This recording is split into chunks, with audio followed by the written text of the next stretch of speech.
வணக்கம் நண்பர்களே. என் பையன் ரொம்ப லேசியாக இருக்கான். எந்திரிக்க கூட முடியல. அவனுக்கு இப்போவே ஏகப்பட்ட உடல் ரீதியான பிரச்சனையாக இருக்குது. ஃபிசிக்கலாக ரொம்ப அவன் சிக்காக இருக்கான். இந்த வயசில் 13 வயசு ஆயிடுச்சு. இந்த வயசில் கூப்பிட்டு வந்தால் அவனை ஏதாவது கொஞ்சம் ஃபார்ம் பண்ணி ஒரு ஸ்போர்ட்ஸில் நல்லா பண்ணிடலாமா அப்படின்னு சொல்லி ஒரு பேரண்ட் என்கிட்ட ஒரு கேள்வியை கேட்டாங்க. இதுக்கு என்ன காரணம் அப்படின்னு என்கிட்ட கேட்டாங்க. அவருக்கு சொன்ன பதில் தான் நான் இப்போ பொதுவாக உங்களுக்கு சொல்ல போகிறேன். அவருக்கு முக்கியமான காரணம் அவங்களுடைய ஃபாதர் தான். யோசித்து பார்த்துருக்கீங்களா?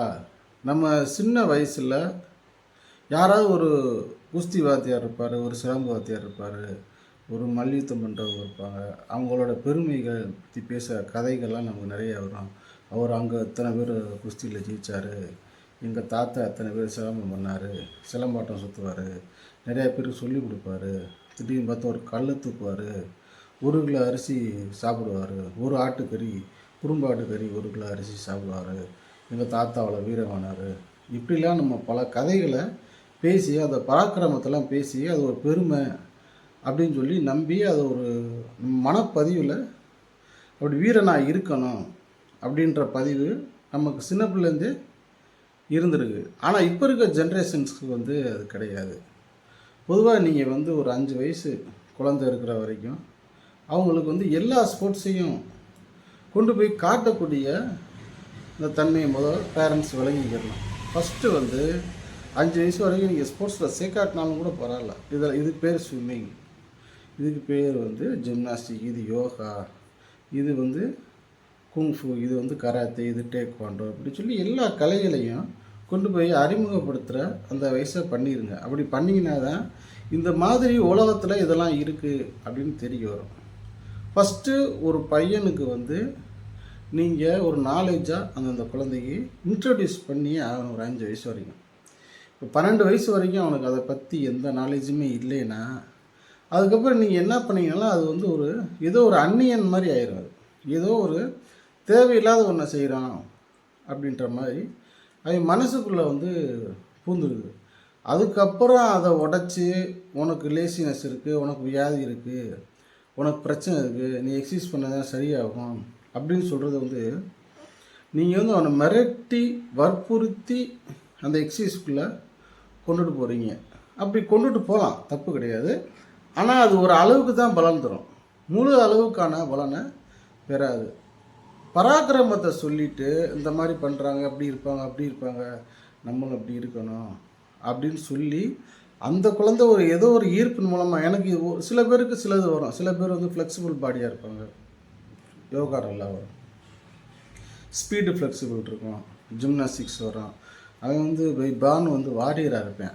ஏதோ ஒரு ஜீன் அவங்க தாத்தாவோ ஒரு வாரியராக இருப்பேன், சண்டை போடணும்னு ஆசை இருக்கும். அதெல்லாம் அந்தந்த வயசில் நீங்கள் ஒரு 15-20 வயசுக்குள்ளே அவனை ஃபீட் பண்ணி விட்டால் தான் அவன் அந்த 25 வயசு வரைக்கும் அவன் கற்றுக்கிற அந்த ஸ்ட்ரென்த்து அவனை 50 வயசு வரைக்கும் அந்த ஸ்ட்ரென்த்தை என்ட்யூரன்ஸ் பண்ண வைக்கும்.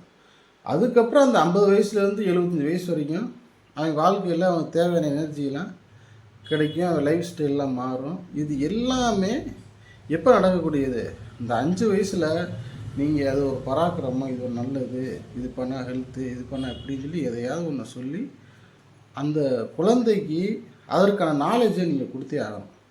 படிக்க வைக்கணும், இல்லை ஏதோ ஒன்று நம்ம படிக்க வைக்கிறது அதுவும் நல்ல தப்பு கிடையாது. படிப்பு தவறு இல்லை, படிப்பு நல்லது தான், படிப்பு கட்டாயம் அவசியமானது. அட் த சேம் டைம் உடல் ஆரோக்கியம் ரொம்ப முக்கியமானது. அதனால் நீங்கள் குழந்தைகளுக்கு இந்த வயசுலேயே அதோட பெருமைகளையும் அதோட தேவைகளையும் கட்டாயமாக சொல்லிக் கொடுங்க. அப்படி சொல்லிக் கொடுக்காத குழந்தைக்கு நீங்கள் 12 வயசுக்கு மேலே அவனுக்கு ஒரு சிக்கு வந்துருச்சுன்னா, அதுக்கப்புறம் நீங்கள் எக்ஸசைஸ் இன்ட்ரடியூஸ் பண்ணுறதுன்றது ஒரு வன்முறையாக, அது மேலே திணிக்கப்பட்ட ஒரு வன்முறையாக மாறிடும். இதுதான் நான் அவங்க அப்பாவுக்கு சொன்னேன், உங்களுக்கு சொல்கிறேன். பையங்களை குழந்தைகளை இன்ட்ரடியூஸ் பண்ணுங்கள். எந்தெந்த வயசில் இருக்காங்களோ அவங்களுக்கு ஒரு பேசிக்காக உடல் பற்றி நாலேஜ் தெரிஞ்சுக்கணும்னா நீங்கள் நாலேஜாக சொல்லக்கூடாது. அவன் எக்ஸசைஸ் பண்ணி அவன் அந்த டயர்டை என்ஜாய் பண்ணி நல்லா தூங்கி நல்லா சாப்பிட்டு அதை அவன் ஃபிசிக்கலாக உணரணும். நீங்கள் நாலேஜாக சொல்கிறதுனாலலாம் எக்ஸசைஸை கட்டாயமாக கற்றுக்கவே முடியாது. அதனால் அந்தந்த வயசுக்கு அதை சொல்லிக் கொடுத்து அந்த பையனுடைய வளர்ச்சியில் ஒரு தலைமுறை வளர்ச்சி. இது வந்து உங்களுக்கு தெரியாமல் போய் அடுத்த தலைமுறை தெரியாமல் போய் 3 தலைமுறை வந்துருச்சுன்னா, பிறக்கிற குழந்தைக்கே உங்களுக்கு வந்து சுகர் வந்துடும், வியாதி வந்துடும். அவன் எதையும் அக்செப்ட் பண்ணிக்க மாட்டான்.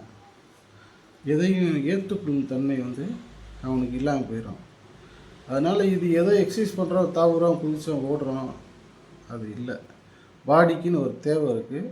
அது அந்த வயசில் ஸ்ட்ரென்த்து தான் அடிப்படை தேவை.